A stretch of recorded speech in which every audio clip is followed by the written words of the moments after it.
Welcome to the program. I am DEJI360. President Muhammadu Buhari came into office in 2015 on the promise that he would fix the pervasive security challenge his predecessor, Goodluck Jonathan, left behind. Insurgency had been ravaging the northeast of the country back then, and the military had a serious challenge containing it. Almost 8 years later, the insurgency has not completely disappeared, but the military has largely contained it. However, new security challenges have also sprung up. Banditry and kidnappings, which have spread to virtually every part of the north of the country. Of course, in the south, kidnappings and cultism are the biggest security issues. And in the southeast, to be specific, separatist groups continue to unleash attacks on innocent citizens. Now, as his administration winds down, President Buhari had the opportunity to speak on his government's performance on security during the recent trooping and presentations of colors of the Nigerian army in Abuja. The president admitted that the fight against insecurity now is in his 8 years in office was challenging, but that the situation has improved greatly, also saying the Nigerian military has recorded significant improvements under his watch. He added that government interventions in the yearly budget allocation of the military between 2020 and 2022 have been able to procure equipment and resources for the fight against insurgency. But then, citizens are still divided on how well the Buhari administration has handled the security situation in the country. Joining me now to discuss this is Group Captain Siddiq Garba Shehu. He's a retired senior Air Force officer and also a private security and defense consultant.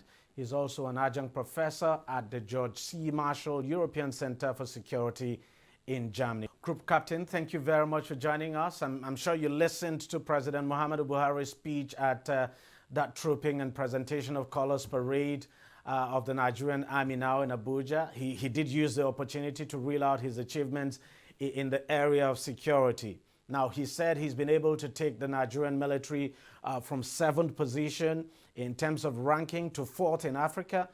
How would you assess his overall performance on security in the past almost 8 years? Thank you very much. Now, in assessing the outgoing Buhari administration in security, we have to look at different aspects. First, let me start about what you said. You know, you have to look at operational successes. That is one area you have to look at. And then secondly, you have to look at capacity building. What did he meet? Where is he leaving the armed forces? And also you have to look at the general administration and handling and supervision of these armed forces, because all these are the roles that the president and commander-in-chief is expected to fulfill. So let me start with operational successes. When you talk of operational successes, you know, it is, I can say, a mixed picture that you are having. Why? Because we have different security challenges in different parts of the country. The one that comes most to the mind is the Northeast insurgency operation against Boko Haram and ISWAP.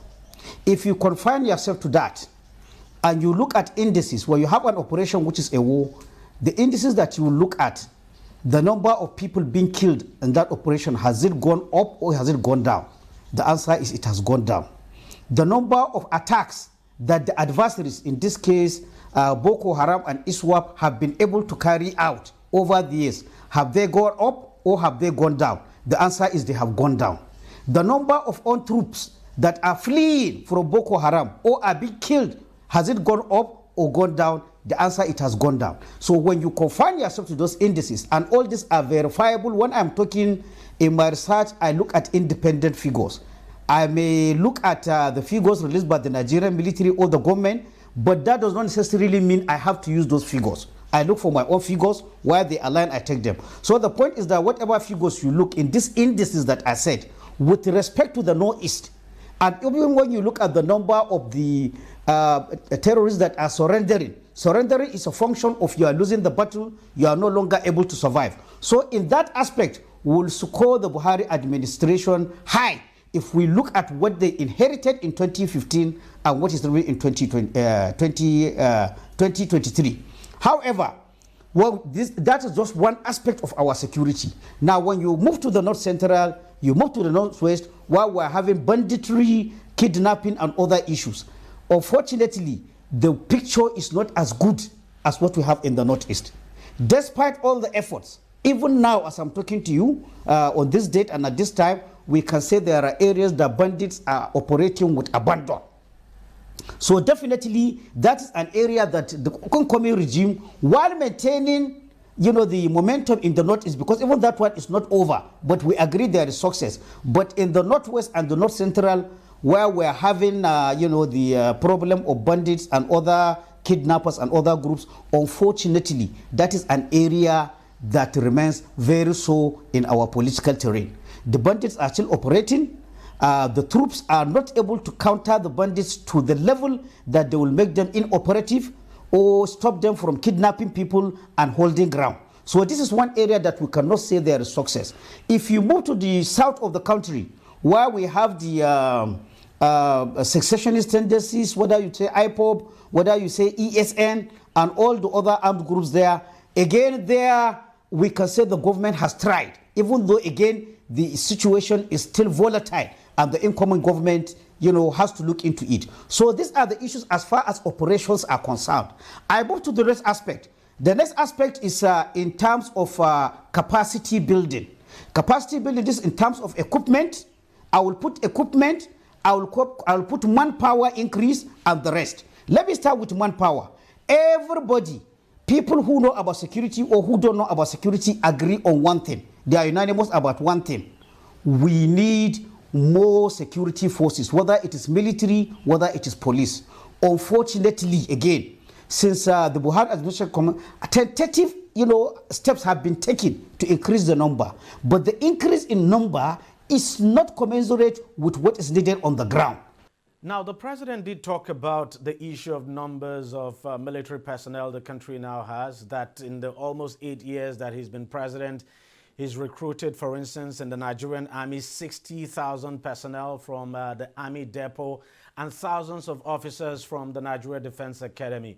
And if you do the breakdown, we're looking at close to 10,000 recruitments every year over the past 8 years into the Nigerian Army. We also know there's been similar recruitments now in the police as well. So you're saying these are still not enough? It's not enough. It's not enough. Given Nigerian size, given Nigerian size in the territory, given our population, given internal security challenges, given external factors. What do I mean by external factors? Whether we like it or not, that's saying that Nigeria is a giant of Africa and is expected to play a role in West Africa, in the world in terms of peacekeeping. When you look at the requirements that you need to fight both internal threats and also to contribute to international security, definitely the numbers is not enough. And the numbers, I acknowledge, that's why I said tentative steps. I acknowledge the increase in recruitment, but we are nowhere near where we need to be. There was an interview with the Minister of Defense, I think no more than 2-3 months back. He gave the number of Nigerian Armed Forces personnel at 223,000, if I remember. He gave 223,000. When you look at Nigeria's territorial size, our population, the role we want to play in Africa, in West Africa, definitely that number is not enough. The police, we have a UN standard of what proportion of policemen to population is supposed to be. We are not there yet. So I acknowledge, and I must acknowledge, that effort has been, but I call them tentative steps. The next regime that is coming must work. And I'm happy, during the presidential campaign, both the winners and the losers all spoke about one thing. I am going to increase security personnel. So there is unanimity on that. But what we didn't do and what we need to do now is to find out where are we now. That is, how many do we really have? And what is the optimal size of the armed forces of Nigeria? What is the optimal size of the Nigerian police that we should be aiming at? I didn't hear anybody saying that, but like I said, so many factors will come into it. Economy, geography, geopolitics, and everything. I emphasize economy because even if a president wants to increase the number of soldiers, the number of military personnel or soldiers, we know that the work of government is not only security. He will have to look money for health. He has to look for money for education and other sectors. So definitely it's a balancing act. What do I need? It is called the guns versus butter debate. How much do I spend on the military before I don't have money for education, or I don't have money for health. And again, this is why I raise the problem. Again, I am among the first to say, when you look at the past civilian regimes, probably naira for naira, dollar for dollar, there is no regime that spent as much money as the Buhari administration on security. But having said that, I have a problem. Sometimes in defense, even like in family budget, it is not actually the amount of money that you spend that is important. What is important is on what did you spend the money. So in that aspect, honest, I think we need an improvement. In terms of equipment, yes, again, the Buhari administration has purchased a lot of equipment for the Army, for the Air Force, for the Navy. However, as an expert, when I look at what has been purchased, I first identify what is the gap. The truth is that, and I'm not blaming the Buhari administration, I think from the records I have since 1999, there has been a huge gap in equipment for the Nigerian armed forces that has been building. Huge gaps over the years which has not been filled. So much so that if you say you buy 15 aircraft or 30 aircraft, yes, that is good. But because of the nature of the gap that exists, it may not amount to much. If you say the Navy you have bought 25 or 20 fleets for them, yes, you have done well, but compare with the gap. So what I want Nigerians, and I want the incoming government to understand, is that despite the efforts of the Buhari administration, the gap in equipment in the armed forces is very huge. And you don't need to be a soothsayer to be told now. Let me give an example. Currently, we are having people trapped in Sudan, students. Many air forces of Nigeria in other countries, they have sent their aircraft, they have sent their ships to go at this thing. What can Nigeria do? That should tell you, even if you are a layman, whether we are doing well in equipment or we are not doing well. So I acknowledge the advanced bill, but I don't want us to go with the idea that the Nigerian armed forces is well equipped. The truth is that they are not. If you check the naval units, if you check the air force units, if you check the army units of what they are supposed to, locally, the military profession is a very precise profession. I will give you an example. When you say you have a motorized battalion, you are looking for a battalion that has about 200 and something armored personnel carriers. I will not be indiscreet, but I can tell you, you can hardly get a battalion of the Nigerian Army today with half that number. That is the reality. When you talk about the Navy, it is still the same thing. When you talk about the Air Force, it's still the same thing. People say that America has moved and carried citizens from UK has carried. It's a function of the mobility equipment that you have.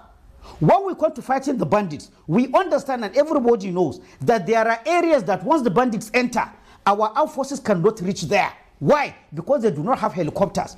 Why? Because they do not have capacity to para-drop troops exactly where those bandits are. So while we have to look at where the Buhari administration started and where they are, at the same time, please, I want Nigerians, whether ordinary citizens, whether legislators, because we all have a role, or commentators like us, don't go with the idea that the Nigerian armed forces have enough numbers. Don't go with the idea that they have enough capacity in terms of equipment. We are not yet there. That is just what I want to say. Let's talk about the incoming administration now and the security challenges that it will be confronted with. What do you think should be the priority of the incoming government in terms of security? Okay. Thank you very much. As somebody who has served on the APC presidential campaign team on the security, I have studied the New Hope agenda of the incoming administration, and I see what they say on security. First, when you read that document, you will see boosting our security forces. There was that effect, even though we do not put details of what does boosting mean. But I want to add my own opinion on what we mean by boosting. I started with numbers. Numbers, we have to agree on what numbers do we have and where we are going. But one thing we cannot doubt, like I said earlier, is that the numbers are not enough. That is boosting. Another area of boosting is equipment. I want the incoming government to do an equipment survey or equipment audit of when you say you have a battalion. What does that battalion have? We have what we call table of equipment and organization in the military. When you say a section, when you say a company, when you say a battalion, when you say a brigade, there's a table that shows you how many officers, how many soldiers, how many armored personnel carriers, how many even water tankers. It is all detailed there. I want them to do an equipment audit to find out what are there. What do you want the Navy to have? What do you want the Air Force to have? Because with due respect, there is a big misconception about what our armed forces have. People have an exaggerated, idea of how well equipped we are. I am here to say we are not yet well equipped. So you have to do that. And when I come back to numbers, here we are talking frankly because it is our country, Nigeria is our country, we don't have any other country. One thing I see as a retired officer that is coming, apart from numbers, even if you have enough numbers, there's what is called right sizing. Right sizing of the military. What do I mean by right sizing of the military? Right sizing of the military is that military is supposed to be shaped like a pyramid. Pyramid, that is the lowest rank, is the bottom of the pyramid. That's why the highest numbers. What does it mean? A military that is well planned should have more recruits, more privates than any other number. On top of the privates, you have the lance corporal. The lance corporal should be fewer than the privates that are down. Up to corporal, up to sergeant, up to staff sergeant, up to lieutenant, up to major, up to colonel, up to general. That means at the tip of the pyramid, you have the generals. The generals should be fewer. One unfortunate thing that has been happening is over the years, our pyramid structure of our armed forces is becoming upside down. What do I mean? We're having too many generals in the Nigerian armed forces. Too many generals. When you compare with what a modern armed forces is, what do too many generals do? What too many generals do is that it removes the efficiency of the armed forces. You find a general doing the work of a colonel or lieutenant colonel. You find that between the general, the commander, and the man on the troops, you have to pass like 15 people before your orders get through. So you have slowing of this thing. So this is one thing apart from numbers which this government must do. We must return that pyramid structure of any professional armed forces, which right now it is over bloated at the top. So we have to actually do something about it. So this is one of the areas. And again, for the incoming government, luckily, again, with due respect, I was able to serve on some of the committees that this administration said on the reform of the armed forces. All these areas, numbers, structures, promotion, welfare, all these areas are covered in the report. And one area, again, I want the government to do is that in looking for somebody, with due respect, in looking for somebody who's going to serve as the chief superintendent of the armed forces, in this case, I'm talking of the Minister of Defense, you have to look for somebody who's very firm. The work of the president and commander-in-chief is too large for him to involve himself with the minute, monitoring of the armed forces. And unfortunately, this is what we are having. We have a Minister of Defense, but with due respect, he does not do his work or he's not allowed to do his work. So the president turns out to be the Minister of Defense. What does that mean? With due respect, the table of the president is already full. He is in charge of agri. He is in charge of education. He is in charge of energy. He is in charge of the military. So please, what I want the incoming regime, find the president can choose anybody to be his Minister of Defense. But when you choose Minister of Defense, please give him the powers to superintend the military for you. Another issue I want us to look at in the form of the form is that right now we have this problem of tenure of service chiefs.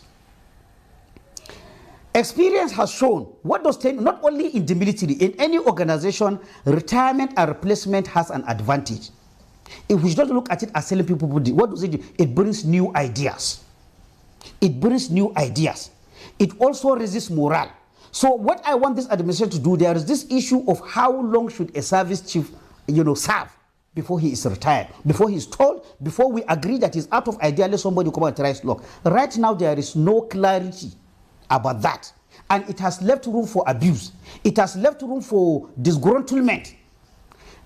Towards ending of, I think, 2021, 2022, the military has to retire 50 major generals in one go.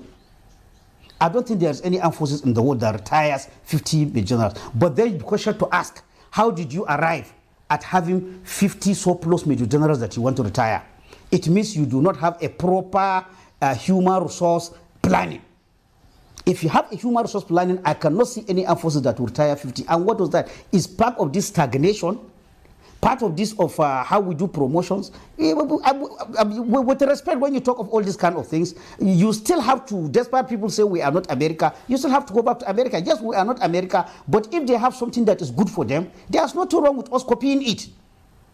Of course, they are a different organization, but there are things that we can mimic. Somebody should be in charge of how many generals do the Nigerian armed forces need. How many, it should not just happen by accident. Where you need men is lower down the pyramid. Where you need men is the corporals, the privates, the sergeants. That is why you need men. It is not generals that fight war for you. I don't need too many generals. I need too many soldiers.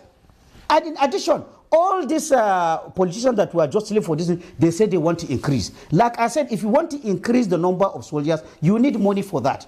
So cutting the top to the actual number you need, you will even give you money to do this recruitment that we are talking about. So these are some of the issues that I think the incoming government, they will definitely inherit the security problems which have not ended, but they have to face the issue of reforming the armed forces.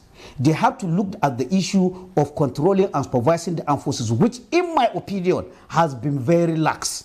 It has been very lax. I just have to bring that out. So what approach should the incoming government adopt now in tackling the current security challenges confronting Nigeria? One approach I would like the incoming president and commander-in-chief do is to set, as soon as he comes in, with due respect, as soon as he comes in, when he selects his Minister of Defense and eventually select his service chiefs, I think he should choose a Riot Act. If I were the president, to be honest with you, what I will do in appointing my service chiefs, I'm giving all of them acting appointment. I'm giving them acting appointment for the first 1 year. I will not even follow this tradition of when you have a service chief, you immediately raise his rank. No, they are going to do that acting appointment with the rank that they have. What does that tell you? I'm giving you 1 year. I want to see results. If I don't see results, I'm going to remove you. I think this will be a very good approach, and honest, I will advise it to be done. Demand accountability, both on monies given and operational success. There are so many generals. We have produced so many of them. So changing a service, no service chief should be allowed, to have the confidence that I've been appointed for at least 3 years. After that 1 year, whoever performs, you confirm him. If possible, you raise his this thing. And I do not want to see a regime that will retain service chiefs for 6 years or for 5 years or for 8 years. It's not good for morale. It's not good for career progression. And in fact, generally, it's not good for anybody except the person that you left in the office. So this is part of, and again, the approaches is that I think the service chiefs, when they come in, the kind of challenges we have in Nigeria now, like this banditry, they require small units that are very mobile and nimble. There are operations that you need to have well-equipped, well-mobilized, company strength, units. What I mean company strength? People like 300 maximum. That's what you need. It's not a battle for large forces. And what also approach is that let's look at our mobility. Our mobility is what makes our officers or our troops can only operate under certain weather positions. That's only when they can operate. They cannot operate in the night. They cannot operate during rainy season. They cannot enter terrains. All this, there are solutions to these issues. And that is the area where we are going to. But most importantly, anybody that's appointed service chief, please put him on acting appointment for 1 year. Demand accountability. With the help of a Minister of Defense who knows what he's doing, he can draw key performance indicators for all those service chiefs for the next 1 year. Anybody that performs, he retains his appointment. We're looking for performers. But this idea of, especially in the military where we have security, where anybody appointed thinks that he has 3 years, it should be removed from people's head. There are people who are saying that during operation, you don't change security commanders. I don't think that is true. Military history has not shown us that. Whether World War I, whether World War II, whether all the battles that are fought, a commander is not performing, a commander is given an objective, let him leave. There are other people that are equally, in any case, there is no one general in the Nigerian armed forces that you can say if you remove him, then the armed forces is finished. There's no such general. You have plenty of them. Retired Group Captain Sadiq Garba Shehu, thank you so very much for your deep insights there, and thanks a lot for your time. Now coming up, is the federal government backtracking on the removal of petrol subsidy? We'll find out from an economic expert when we come back after the break.